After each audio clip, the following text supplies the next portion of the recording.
It's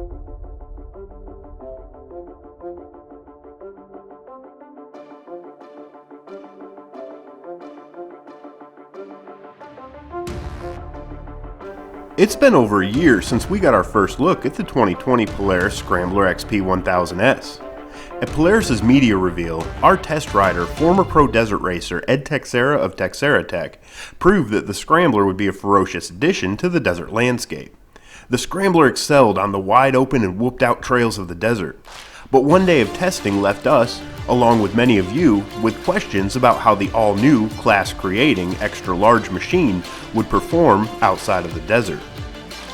So we decided to mix it up a little bit, comparing the Scrambler XP 1000S against some of our other 1000cc 4x4 machines, as well as our sport quads, to find out how the Scrambler S would hold up in the rutted and rocky trails of the East Coast. So hang out with us a while as we test the Scrambler XP 1000S at a variety of different locations, through a variety of different trails, to find out what exactly the 55-inch wide platform is all about and what it's good at.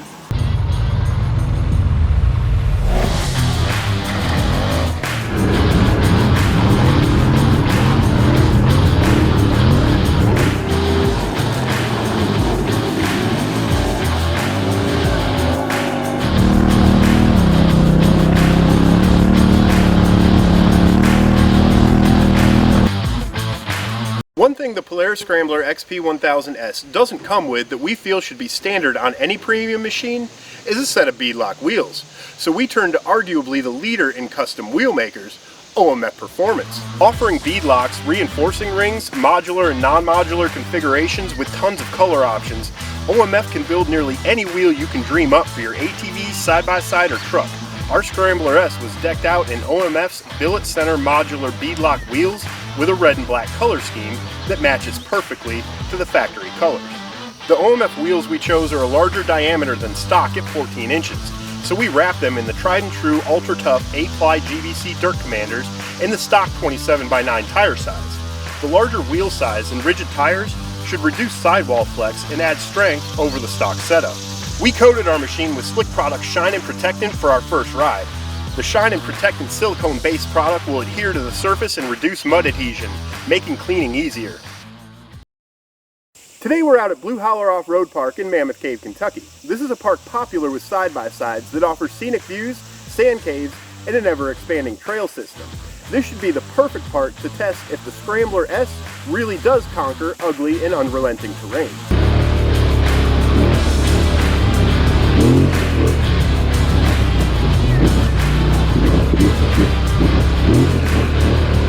Polaris explained in their reveal that the target market for the S models was middle-aged enthusiasts who already have a passion for ride-on ATVs.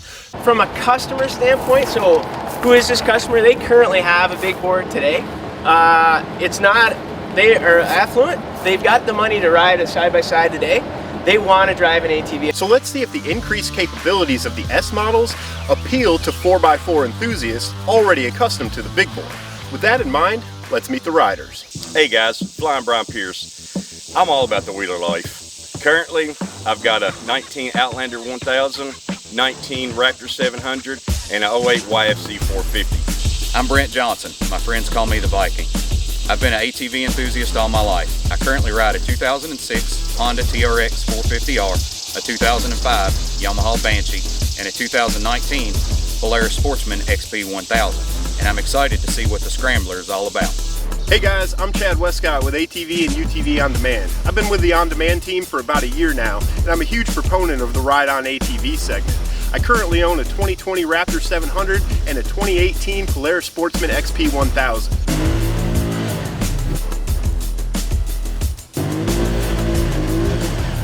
As we started down the trails on day one, a few things quickly stood out to us about the Scrambler S. First and most obviously, this machine is big. When you first climb on the Scrambler S, you can tell immediately that this machine isn't going to be like anything you've ever experienced. But for us, it took some getting used to. Well, from the get-go, just getting up onto the machine, it seemed rather tall to me. The foot pegs are literally non-existent, and the steering is very, very twitchy compared to what I'm used to. We're used to certain universal truths about the way ATVs handle and feel, and we weren't sure what to think as our idea of what ATVs should feel like started getting turned upside down. At the beginning of the day, riding the Scrambler S, the machine was a little bit awkward, just a little bit different, you know, with the width, the stance, the seat height, how it rode was just a little bit different. As each of us put more seat time in on the Scrambler, we started focusing less on how different it was from all other ATVs, and realizing what the Scrambler could do that set it apart from literally everything else on the market. As the day went on, I started to kind of get familiar with it, settle into it a little bit. Rider input and body positioning has very little impact on the Scrambler, so settling into riding this machine means coming to terms with the fact that you're along for the ride. But then we got into the rougher, nasty sections, and that's when the confidence comes out. The harder you ride it, the more forgiving it is, the bigger your smile is on your face. As we got into the rougher trails, the Scrambler really started to excel. Taking advantage of the long travel Walker Evans suspension and huge ground clearance meant that the Scrambler would glide over terrain that slows other machines down. It made the ride feel effortless, and also meant that we could carry a faster pace on the Scrambler. Yeah, it eats up the chop and the small stuff, it eats that up excellent. You don't even feel it. Things that you would typically be braced for on the Sportsman, you just kind of glide right over it on the Scrambler. With the Scrambler's wider stance, it seems like you can pick a different line through the woods versus the Sportsman being a little bit narrower. You have to pick your lines a little bit different. With the Scrambler, it seems like you can take a different line, it is a little bit wider, and you can straddle some more of the ruts, and it seems to handle some of the rutted terrain a little better. Obviously, the added width and ground clearance increases the Scrambler's capabilities, but it also increases the confidence of the rider. The added stability makes conquering obstacles and off-cambered hills easier than ever before. Trails that have a higher difficulty level for typical ATVs seem tame underneath the Scrambler. So as we've been riding around, we've come to realize that the power delivery on the Polaris Scrambler XP 1000S is pretty familiar as far as Polaris big bore 4x4 ATVs go. And now's the perfect time to let you know that with a performance upgrade from HMF and their Titan Series exhaust, combined with the HMF tuner, is going to add a significant punch to the Polaris ProStar engine. We've run HMF's Titan Series on both our Sportsman and Outlander, so we know firsthand that you're going to get a significant power increase from HMF exhaust. Polaris big bore power is smooth and manageable. All Polaris big bores are clutch for smooth delivery in the low end and really start to come on strong in the lower part of the mid-range. We found the clutching and power to be a nice out-of-the-box compromise of smooth delivery that allows for gently tackling technical areas and spirited performance once you start to come out of the low end. Power steering on the Scrambler offers a high amount of assistance, which has advantages and disadvantages. At low speed, power steering is welcome while maneuvering such a large ATV. But while we were on the trails, we noticed some push and twitchiness at higher speed.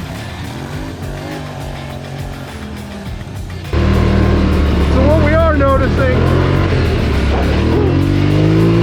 as we get a little bit more aggressive with the throttle, there is a lot of push on the front end, and it's a little bit slick out here.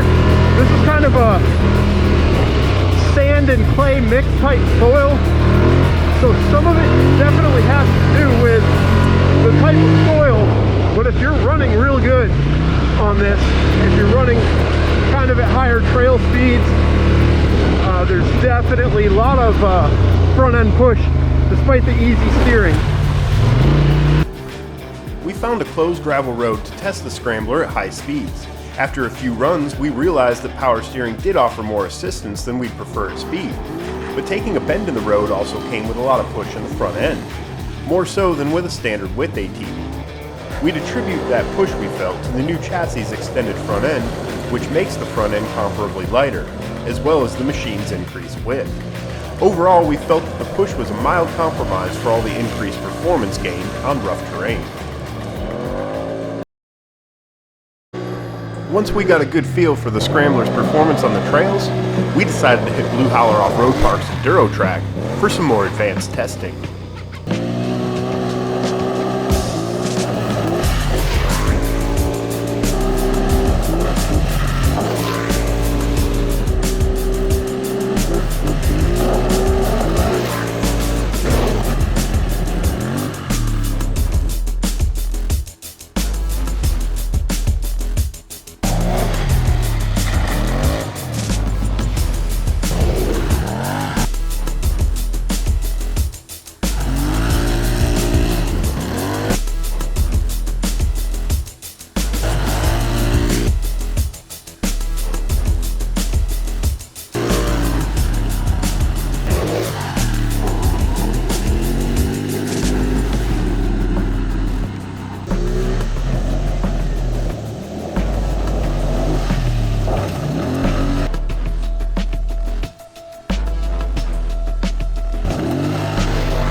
crazy, man. If I hadn't have ridden it, I would have never believed that it handles the way it does. It lands smooth, perfect every time.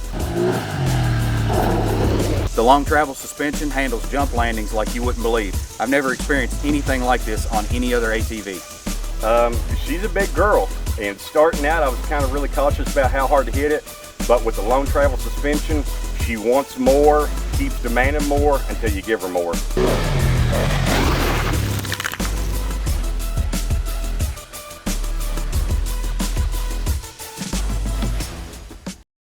I'm glad we got some slick products for this thing because mud protection is very minimal.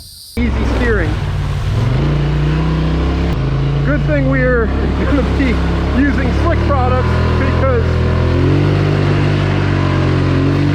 that's some thick mud. We'll be using slick products throughout the Scrambler S series to speed cleanup as well as restore and protect our machine's factory fresh appearance. Slick products offer a 3-step cleaning process that utilizes their off-road wash, cleaner degreaser, and shine and protect it. Best of all, their products come with the peace of mind of knowing that they won't damage rubber, plastic, or painted surfaces of your ATV and other toys. The lack of mud protection on the Scrambler is the direct result of the snarled and recessed fenders that allow a clear sight line between the rider and the front tires. The worse the terrain got, the more we appreciated being able to see exactly where we were placing our tires.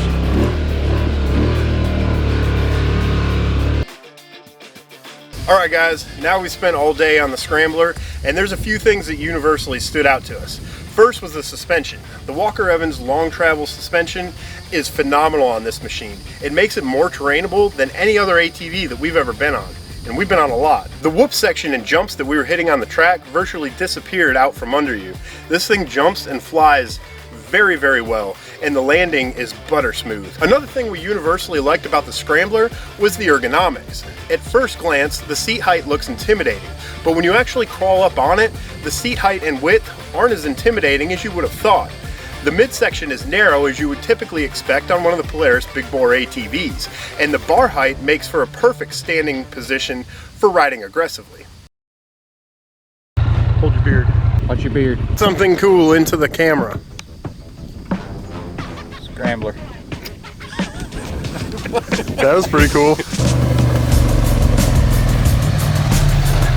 You're worried that you can't turn it. Say something cool. Something way better than that. Feel like woo! Woo!